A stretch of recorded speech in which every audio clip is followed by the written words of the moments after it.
Na mimi nataka niseme kwa mzazi wa Albert, mimi sijaona mzazi mjinga, mzazi takataka, mzazi ng'ombe kama huyu mzazi wa Albert. Wakenya wamesimama na huyu mzazi wa Albert wakachanga 10 million. Hakuongea kitu yoyote. Ile kitu huyu mzazi aliongea, alisema ya kwamba ati sasa hata mkinichangia pesa, mtoto wangu atafufuka. Nimepata 10 million. Mtoto atafufuka. Ati Ruto kumupigia simu, anakuja kwa media kushukuru Ruto. Kusema ati mimi nashukuru Ruto kuchukua huyu mtoto kuwa yake. Ati amenitumia 2 million. Huyu mzazi ni mjinga kiwango gani? Mimi sijaona mzazi anafurahia kifo ya mtoto wake. Ni kama Albert amekufa, huyu mzazi afanye na yeye biashara. Na mimi kama Nuru Okanga, wazazi kama hawa ndinafaa ukimaliza hiyo matanga, ukikrosi, nimesikia Sakaja akisema ati bibi Albert wamemwandika kazi hapa kwa county.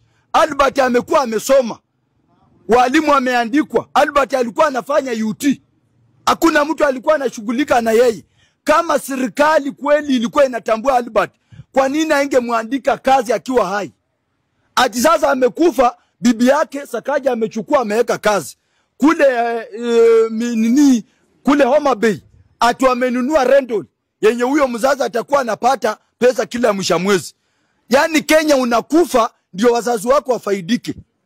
Nataka niambie huyo mzazi, mimi kama Nuru Okanga, na niko na uchungu kwa sababu kama inji itakosa, huyo kijana ndio pengine angekuwa president kulingana na masomo yake, ama ndiye angekuwa governor wa huko, ama senator, ama MP. Lakini kama mzazi anaweza tokea kuongea kitu kama hiyo juu ya 2 million, you are stupid. Wewe ni mzazi mkumbafu. Na mimi naomba wakati utaenda kuvuka barabara kusanya hizo rental pesa, pigwe na gari ukufe. Wewe huna maana katika nchi yetu ya Kenya. Unafurahia kifo ya mtoto wako. Ati Ruto unamshukuru. Unashukuru Ruto aje na mtoto wako kwa jeneza. Mimi nataka niambie wazazi, kama nyinyi wazazi mnafurahia watoto wenu kupigwa marisasi ili mchangiwe, ambieni watoto wenu wakae kwa manyumba.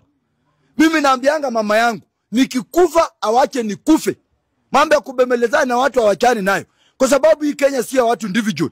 Hii Kenya ni yetu sisi wote. Na hii administrator ndio serikali imekuwa na mauaji 90% bila kudanganyana.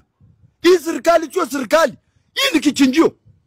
Ruto mwenyewe alikuwa na kampeni akisema ya kwamba hata ruhusu maaskari kupiga watu risasi. Hata ruhusu maaskari kuhangaisha wanasiasa. Leo hii maaskari ndio wamekuwa kipaumbele kupiga watu marisasi. Ama alikuwa anaongea opposite. Nataka niambie administrator ya Ruto, hata kama mnanichukia, hata kama mnaniongelesha, hata kama mtanikujia, mnikujie, na mimi najua mkinikujia haitakuwa rahisi mimi kutoka. Ni mangumi kupigana hapo, mniua hapo.